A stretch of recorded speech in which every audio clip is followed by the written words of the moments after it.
චීනයේ සෑම වසරකම බිලියන ගණනක් කූඩැල්ලන් වගා කරනවා කිව්වොත් ඔබ විශ්වාස කරනවද? ඔව්, අපි මේ කතා කරන්නේ දැක්කත් බය හිතෙන ලිස්සෙන සුළු එම ලේ උරන පණුවන් ගැනයි. ඔබ හිතනවා ඇති කූඩැල්ලන් කියන්නේ වගුරු බිම්වල සැඟවුණු කිලිටි සතුන් පිරිසක් කියා. නමුත් ඔබ නොදන්නවා වුණාට මේ සතුන් ඩොලර් මිලියන ගණනක කර්මාන්තයක්. ජීවිත බේරගන්නා ශල්‍ය කර්මවල සිට කැම පිගන් දක්වාම මේ සතුන් භාවිතා කරනවා. අද අපි ඔබ රැගෙන යන්නේ චීන කූඩැල්ලන් වගාවේ අරුම පුදුම ලෝකයේ වෙතයි. ඒ සිදු කරන්නේ කෙසේද? ඒ වැදගත් වන්නේ ඇයි? සහ ඒ පෘථුවියට ඇති කරන බලපෑම කුමක්ද? ගොවීන් මෙම ලේවුරා බොන දුටුවත් බය හිතෙන සතුන් බිලියන ගණනින් වගා කරන්නේ ඇයි?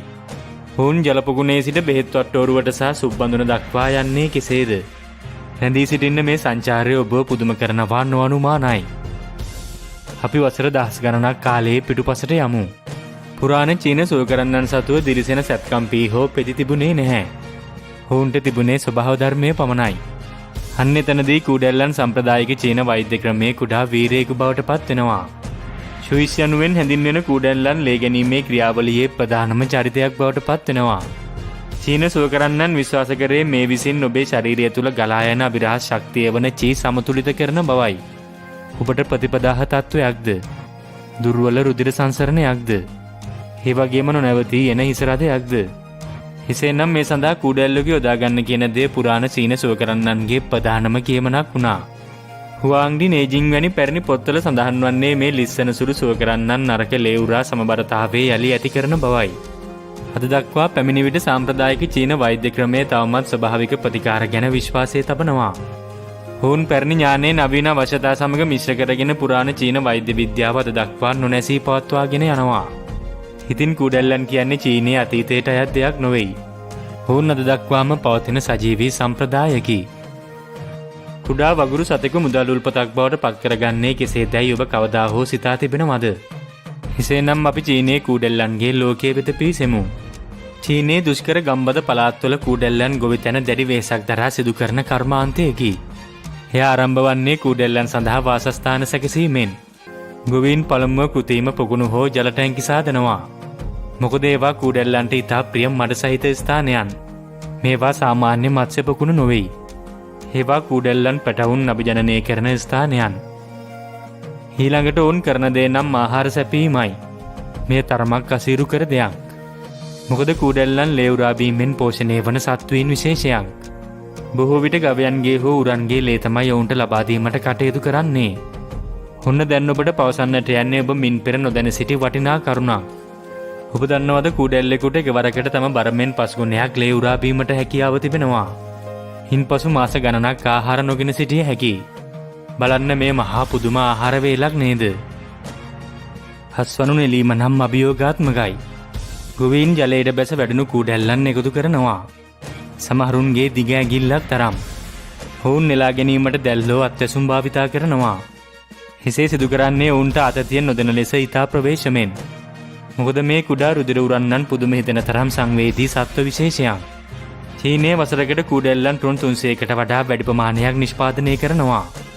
එය වර්ෂපතා වර්ධනය වෙමින් පවතිනවා. මෙය පැරණි ගොවිතැන් ක්‍රම හා නවීන ව්‍යාපාර අතර විචිත්‍ර මිශ්‍රණයක් ලෙස හඳුන්වන්නට පුළුවන්. නමුත් මේ ලේ උරන සතුන් මිලියන ගණනක් වටින්නේ ඇයි? ඒ සඳහා පිළිතුර පවතින්නේ ඔවුන්ගේ කේටය තුලයි. මොකද ඔවුන්ගේ කේටය තුල සැඟවුණු අවියක් තිබෙනවා.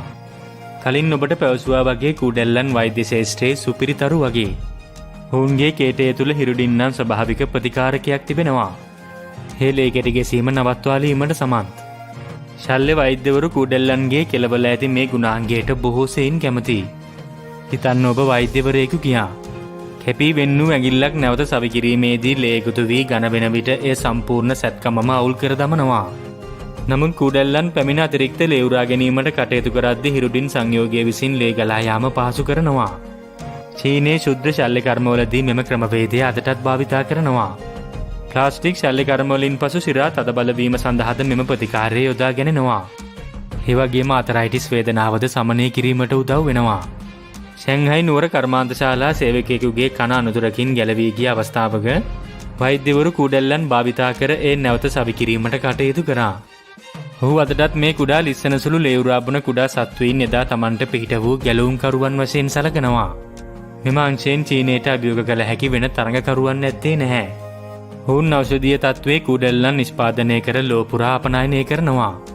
ඔබ දන්නවද එක් කූඩැල්ලෙකුට එක් සපාකෑමකින් කෘත්‍රිම ඖෂධවලට සමාන හිරුඩින් ප්‍රමාණයක් නිපද විය හැකියි. හිතන්න කූඩැල්ලන් ස්වභාව ධර්මයේ ඖෂධාගාරයක් වගේ නේද? නමුත් ඒක නොවේ වඩාත් පුදුම සහගත කොටස. මීළඟට පවසන්නට යන දෙයින් ඔබ පුදුමයටපත් වේවි.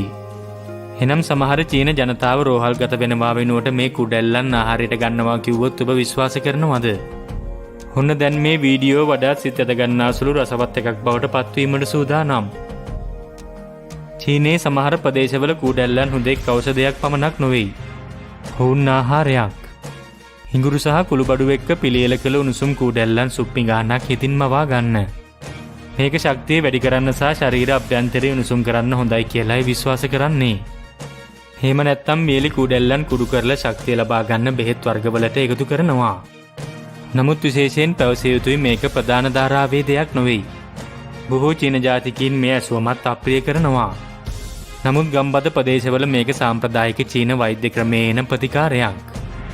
ඇයි ඔබ කුඩැල්ලන් කන්නේ? ප්‍රදේශවාසීන් කියන්නේ ප්‍රෝටීන් සහ පෝෂක වලින් පිරුණු ලිස්සනසුළු සුපිරි ආහාරයක් කියලායි. එය අසන විට පවා පිටස්තරයින්ට ඔක්කාරයට එන්න පුළුවන්. නමුත් මේ විසින් අපට මතක් කරන එක් සංස්කෘතියක විකාරයක් ලෙස හෝ පිළිකුල් සහගතව දකින දෙයක් තවත් සංස්කෘතියක සුවේගෙනෙන දිව ඔසුවක් ලෙස සලකන්න පුළුවන් කියන දෙය. කුඩැල්ලන් වගාව පරිසරහිතකාමී නොවන දෙයක් කියලා බැලූ බැල්මට හිතන්නවත් බෑ නේද? නමුත් මේ පවසන්නට යන දෙයින් ඔබ පුදුමයටපත් වේවි.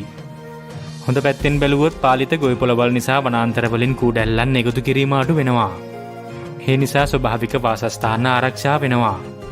චීනය විසින් කුඩැල්ලන් වගාව සඳහා දැඩි නීති රීති පනවා එය හොඳින් නියාමනය කරනවා.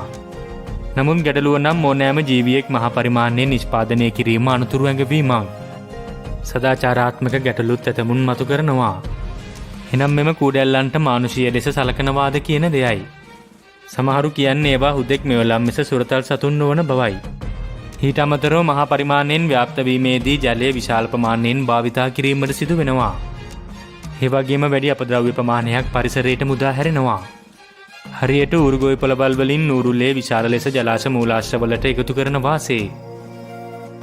ඉතින් අපි ඔබව රැගෙන ගිය මෙම ගමන මහා පුදුම සහගතයි නේද? එහිදී පුරාණ චීන සෝකරන්නන් චී ශක්තිය සමතුලිත කිරීමට කුඩැල්ලන් භාවිතා කිරීමේ සිට නවීන ගොවි පොළවල් සැත්කම් මෙවලම් සහ සුප් සඳහා බිලියන ගණනෙන් කුඩැල්ලන් නිෂ්පාදනය කරන හැටි ඔබ දකින්නට ඇති.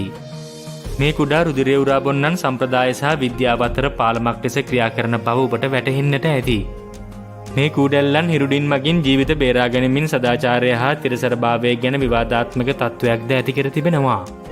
ඉතින් ඊළඟ වතාවේ ඔබ කුඩැල්ලන් ගැන අසන විට බිය වෙන්නට එපා.